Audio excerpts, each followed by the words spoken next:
बड़ी सुंदर तरीके से आपने बताया कि किस तरीके से पूजा का महत्व है और रावण को लेकर बहुत सारे लोगों के मन में कंफ्यूजन भी होगा। आप खबरें सुनते होंगे कि रावण की पूजा की जाती है, तो इसके पीछे की सच्चाई क्या है ये भी संजीव अग्निहोत्री जी ने आपको बताया।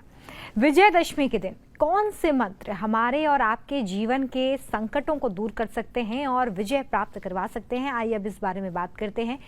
किसी को दुश्मनों पर अगर विजय पानी है, अगर आप अपने दुश्मन पर जीत पाना चाहते हैं, तो नीति जी किन मंत्रों का हम उच्चारण कर सकते हैं?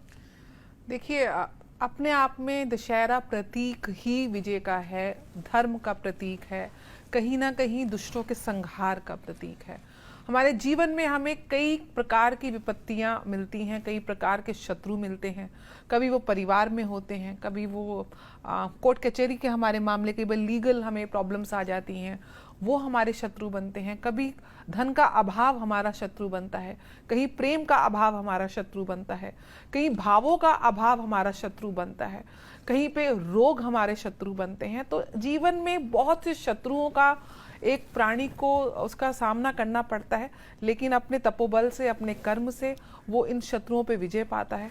मंत्रों को बहुत ज़्यादा स्थान मिलता है अध्यात्म में, क्योंकि मंत्र में एक वायु की ऊर्जा होती है। वायु का मतलब है प्राण। आपकी जो प्राण ऊर्जा है वो वायु से संचालित होती है।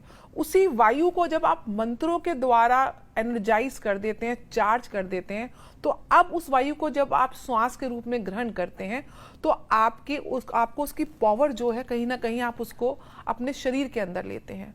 मान लीजिए आपको बहुत शत्रु परेशान कर रहे हैं, तो अपराजिता माता की अगर आप मंत्रों का जाप करें, ओम अपराजिताय नमः, ये 108 बार इस मंत्र का आप या तो रुद्राक्ष की माला के ऊपर जाप करें या मानसिक भी अगर जाप करते हैं, तो निश्चित रूप से आपको अपने हर क्षेत्र में जीत मिलती है, विजय मिलती है।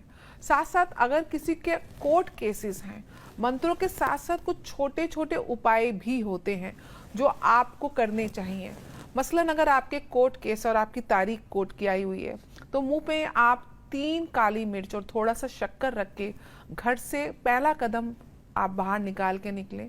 साथ में हनुमान जी को संकट मोचन माना जाता है, भगवान राम के परम भक्त, जिनके हृदय में भगवान राम का वास है, जिनके कण कण में भगवान राम का वास है, उन हनुमान जी की उपासना करने से आपको हर कार्य के जितने भी विघ्न हैं वो शांत हो जाते हैं। ऐसा करने से अगर आप पहले घर से जब भी निकलें, तो घर के पास अवश्य कोई ना कोई मंदिर होता है और मंदिर में हनुमान जी की प्रतिमा भी होती है, तो हनुमान जी के दर्शन करके, उनका आशीर्वाद प्राप्त करके, और हनुमान जी का एक स्तोत्र है जो बहुत ही पावरफुल स्तोत्र है, उसको बोलते हैं पंचमुखी हनुमान स्तोत्र। इस स्तोत्र का अगर आप पाठ करके निकलते हैं और साथ में हनुमान जी के बीज मंत्र ओम हंग हनुमताय नमः का आप पाठ करते हैं, अपराजिता मंत्र का पाठ करते हैं, तो आपके शत्रुओं का शीघ्र दमन होता है और विजय की प्राप्ति होती है।